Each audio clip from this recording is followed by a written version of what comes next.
and or go off in a car driving anywhere in the middle of the night and have no memory of the fact that this has occurred? Would you rather do that or take a natural supplement that just enhances calming, soothing neurotransmitters of the brain and has been shown, like melatonin is one of those, to be anti-cancer, increase longevity, and have a host of other benefits? You just kind of have to make those decisions for yourself. I just can't even believe what's going on. And can you believe the side effects? America's become a bunch of drug addicts. That's what it is. It's unbelievable. It's incredible. Just incredible.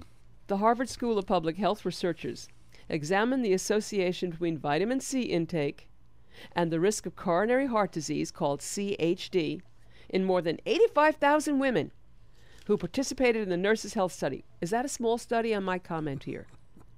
Is that a small study? 85,000? That's a good start. Okay. Vitamin C in 85,000 women. Okay.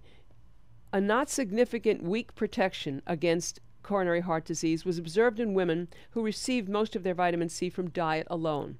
But in the use of vitamin C supplements, however, was linked to a significantly lower risk of coronary heart disease. In other words, the women who took the supplements had much less coronary heart disease in the 85,000 women just taking natural Isn't that amazing? Just taking vitamin C. So in the Journal of American College of Cardiology, the authors wrote, users of vitamin C supplements appear to be at lower risk for CHD, which is, again, coronary heart disease. Just one nutrient.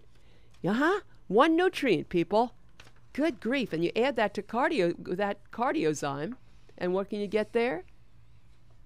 Cardiozyme, dear. You know what cardiozyme is. I do know cardiozyme. All those wonderful nutrients that clean out, help to chelate out toxic You talked plaque. about beta amyloid plaque before. Cardiozyme is a major amyloid plaque remover, as well as vascular plaque remover, as well as lowering LDL cholesterol, as well as raising HDL cholesterol. So your overall cholesterol numbers may not change that dramatically, because HDL, which generally is too low, is brought up to speed, and LDL, which is generally too high, is taken to task and lowered appropriately. I forgot the second half of the study. Second half of the thing. Lowering CHD risk is just part of the vitamin C heart health picture. Here are the 3 additional studies, and this is from Health Alert, cited by Dr. Barkley. In a trial that included a large number of male smokers, those with the highest vitamin C intake had a 66% lower risk of developing CHD compared to men with lowest vitamin C intake. That's huge.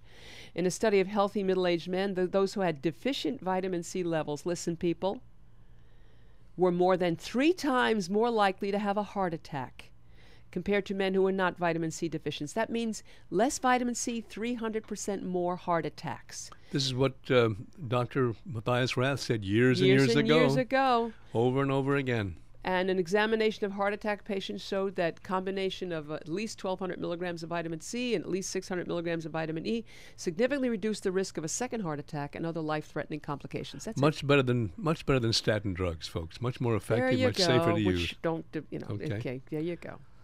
Men with prostate cancer often face one of the 2 treatment scenarios: surgery or hormone-blocking drugs. Dr. Douglas says, I've told you before how prostate cancer surgery is needlessly causing tens of thousands of men each year a lifetime of problems such as impotence and incontinence without removing the cancer. But doctors are starting to learn that the hormone blockers that prevent the production of androgen are no walk in the park either. In fact, that can kill you. A new study of the Journal of the American Medical Association tracked more than 19,000 men with prostate cancer over a period of 6 years. The men were all 66 and older, like many of my readers. Guess what the researchers found? The men who were treated by hormone blockers had a higher rate of death than the men who skipped or delayed treatment entirely. Surprised? I'm not surprised, says the doctor. These drugs have been linked to heart disease and diabetes, not to mention impotence.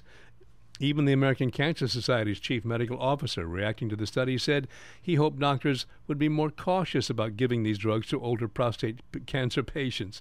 But of course, some doctors just can't help themselves. They can't